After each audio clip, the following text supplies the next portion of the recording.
This isn't a battle, it's a tomb. Right now, 80,000 Russian soldiers are trapped inside a collapsing pocket of Ukrainian territory. Their supply lines are severed, their air support is gone. They are surrounded, isolated, and facing complete annihilation. This is the story of the Kramatorsk Cauldron, the single greatest military disaster Russia has faced in over 80 years, and the masterstroke of deception that made it possible. What happened here will not just change the war, it will redraw the map of the 21st century.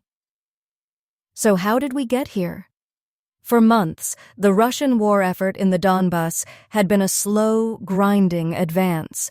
They pushed forward, creating a massive salient, a bulge in the front line pointing directly at the strategic cities of Kramatorsk and Sloviansk. This bulge was home to the 20th and 41st Combined Arms Armies, elite units, nearly 100,000 men in total. But this strength was a facade. Their lines were stretched thin, over hundreds of kilometers. Their logistics, the lifeblood of any army, depended on just 2 major railway lines and a handful of roads, all within striking distance of Ukrainian artillery. They were powerful, but they were brittle, a glass jaw waiting for the right punch. And Ukraine knew it. If you find this kind of deep strategic analysis compelling, make sure you subscribe, because the details of this operation are unlike anything you've seen before. The key to the entire operation wasn't brute force. It was misdirection on a global scale. For weeks, the world's attention was glued to the south, to Kherson. Ukraine announced a major counteroffensive. They moved troops openly. They struck bridges, ammunition depots. Every military analyst, every news channel was talking about Kherson. Russia reacted exactly as predicted. They pulled some of their best units from the Donbas salient and redeployed them south to reinforce the city. It was the perfect bait. Because while Russia looked south, Ukraine's real hammer was quietly assembling in the north, hidden in the forests west of Izium. They moved entire brigades at night, under strict radio silence. They used civilian vehicles to transport supplies. They built up a massive concentration of armor and artillery right under the nose of Russian intelligence, who were too busy staring at a ghost offensive hundreds of kilometers away. Then, on a rainy Tuesday morning, the storm broke. It wasn't a slow grind, it was a thunderbolt. 3 Ukrainian armored brigades, led by the elite 92nd Mechanized, punched through the thinly held Russian lines north of the salient. The initial defense, manned mostly by mobilized reservists and Rosgvardia units, collapsed in hours. The Ukrainians didn't stop to fight. Their goal wasn't to capture towns. It was to drive deep and fast, bypassing strong points and heading straight for the main supply artery, the railway hub of Kupiansk. They moved with shocking speed, advancing over 50 kilometers on the first day. Russian command was in chaos. Their communication lines were jammed. Their forward command posts were overrun. They had no idea of the scale of the attack until Ukrainian tanks were already deep in their rear. While all eyes were on the chaos consuming the northern flank, the second jaw of the giant trap began to close. This wasn't a secret. It was a declaration, a brutal, unmistakable signal that the northern assault was no isolated event, but part of a much larger, perfectly coordinated plan. 200 kilometers to the south, around the already battered city of Bakhmut, another major Ukrainian force smashed into the Russian lines. The Russian High Command, completely fixated on the collapse near Izium, had left this sector exposed, thinking it was a quiet front. They were wrong. But this attack was a completely different beast. If the northern breakthrough was a rapier, a lightning-fast strike aimed at a vital organ, this was a sledgehammer. It wasn't about speed or sweeping advances across open country. It was about raw, methodical, grinding power. It started with the sky catching fire. A massive, overwhelming concentration of artillery opened up, a continuous, deafening roar that shook the earth for miles.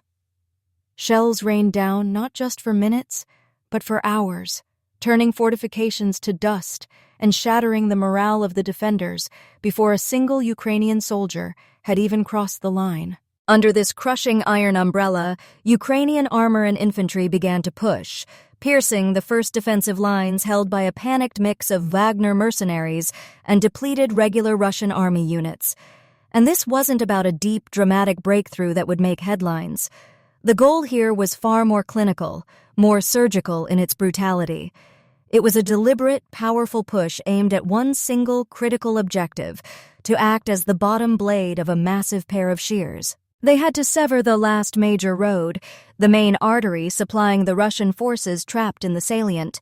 Then, they would begin the slow, deliberate drive north to meet the spearhead coming down from Izium and close the pocket for good.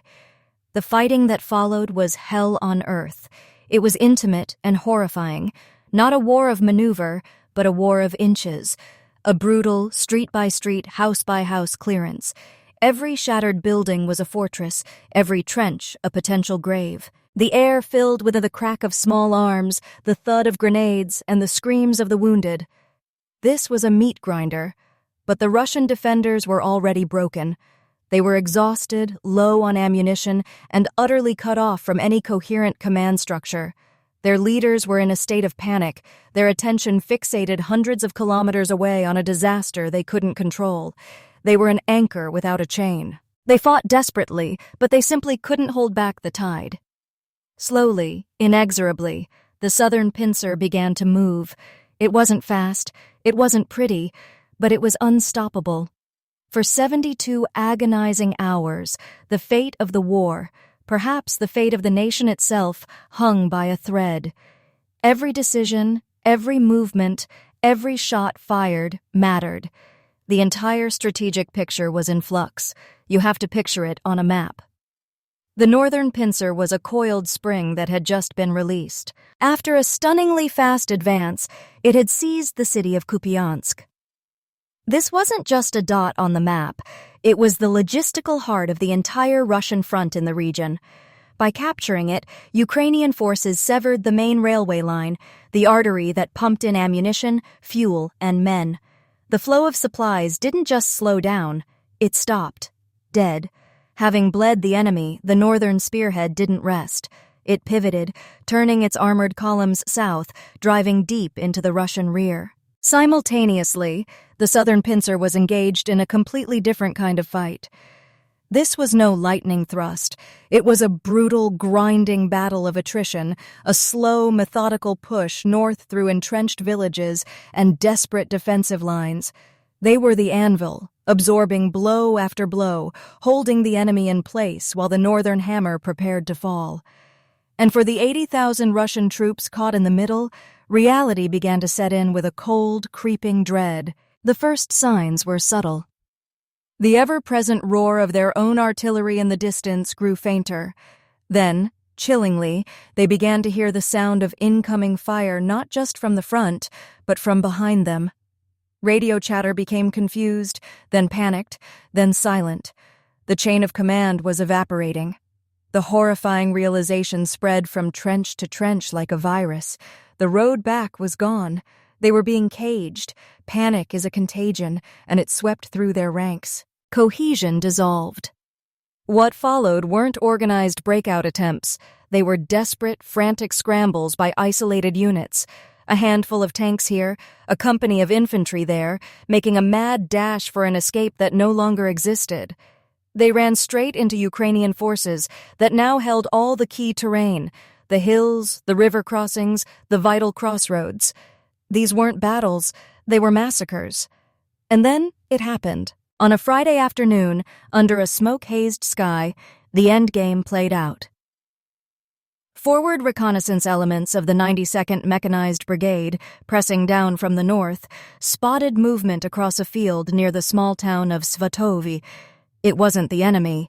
It was the lead T-64 tanks of the 24th Mechanized Brigade, which had just fought its way up from the south. A crackled radio call confirmed it. The trap had sprung. The two spearheads had met. The cauldron was sealed. 80,000 men, along with thousands of tanks, armored vehicles, and artillery pieces, were now completely encircled. The largest pocket of trapped soldiers in Europe since the Second World War was now a grim reality on the battlefield.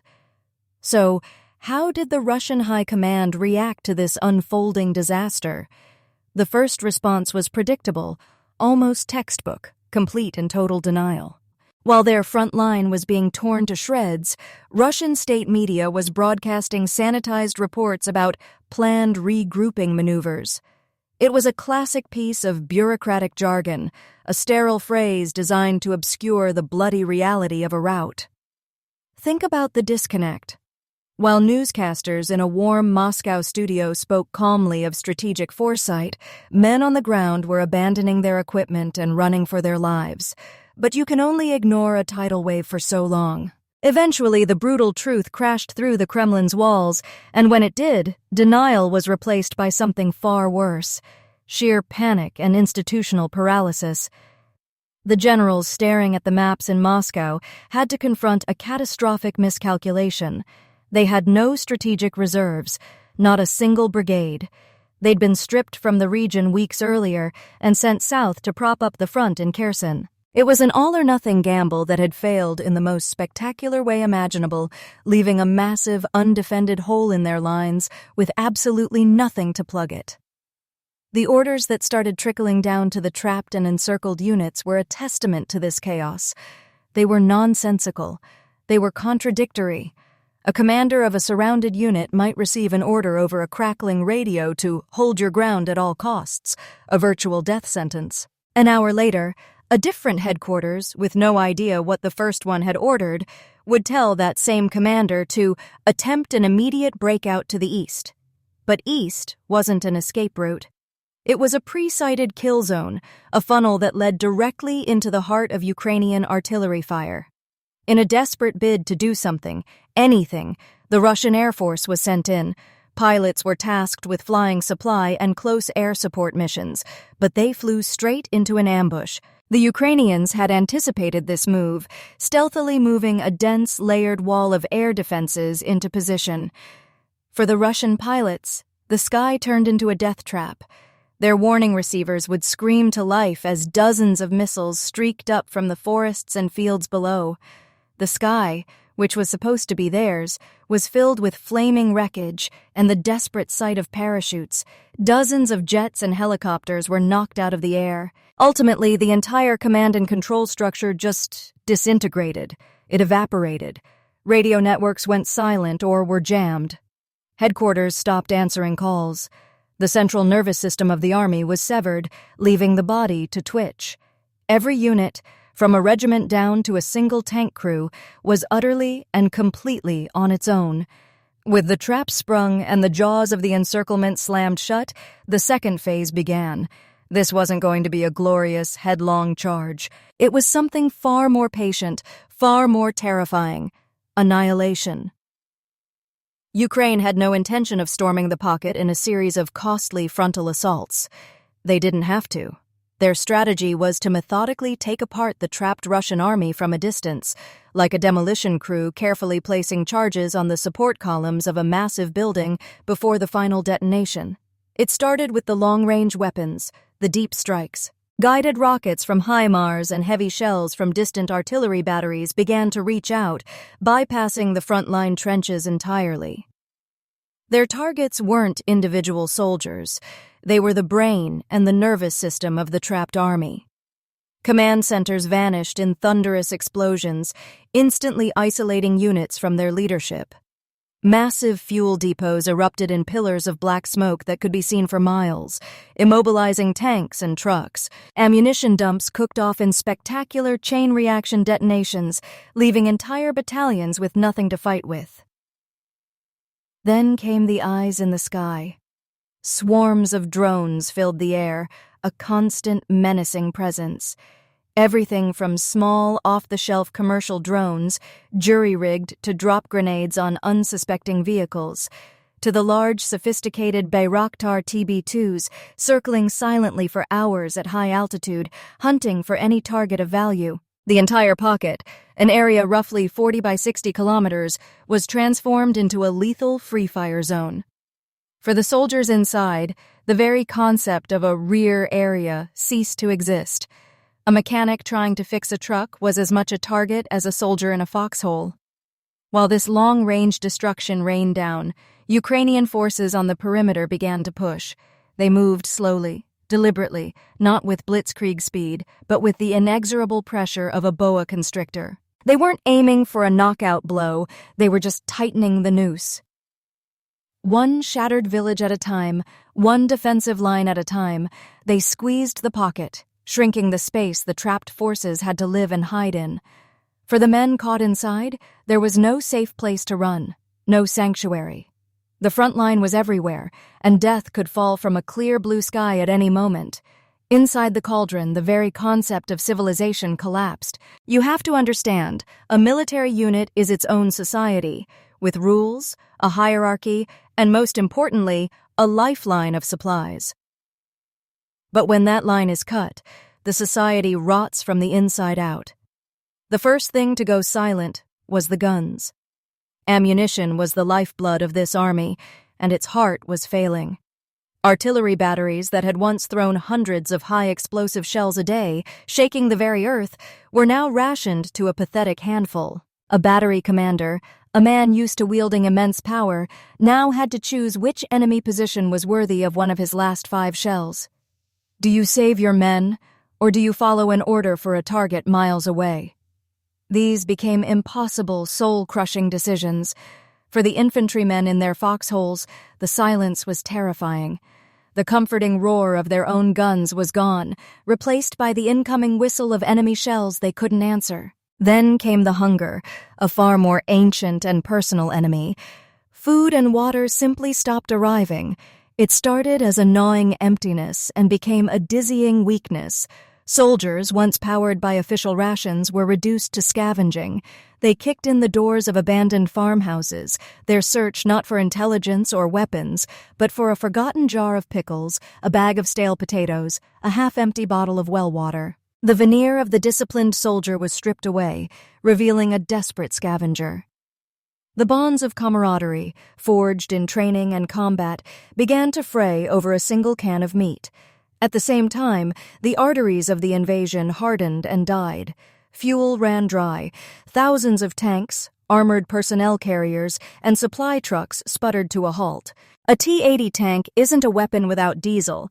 It's a 46-ton steel coffin, a monument to failure, and an obvious target for every drone and anti-tank missile in the area. Entire columns of armor were simply abandoned on dirt roads, silent and useless, their crews either dead or having fled into the woods.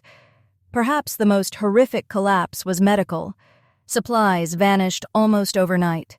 The wounded were brought to makeshift aid stations in basements or barns and were simply left to die. The air grew thick with the smell of infection and despair.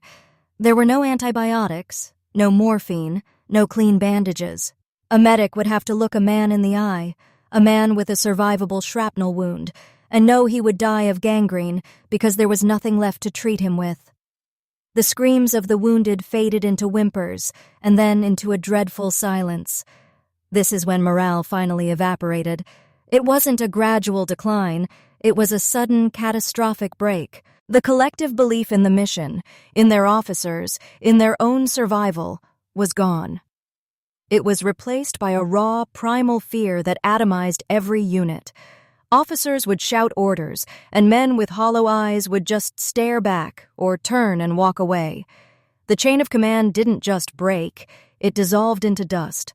Small groups of men, no longer soldiers but just terrified survivors, abandoned their posts and their heavy equipment. They tried to melt away on foot, sneaking through forests and across open fields, hoping to escape the closing ring of steel. But they weren't escaping to safety. They were now prey, hunted relentlessly by Ukrainian special forces and local partisans who knew every trail and every hiding place. It was a complete inversion.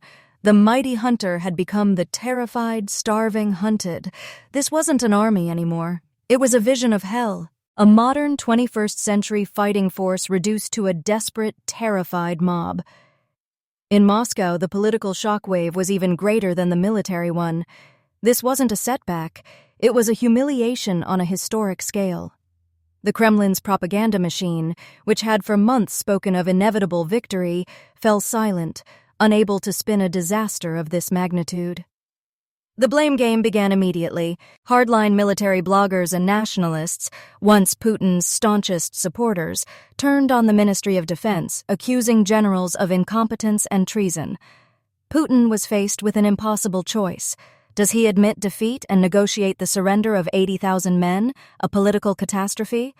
Or does he order them to fight to the last man, creating 80,000 martyrs and risking a complete collapse of army morale? There was no good option.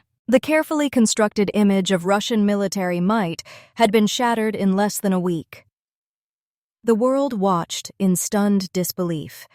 At NATO headquarters in Brussels, it was seen as a vindication of their strategy of arming Ukraine.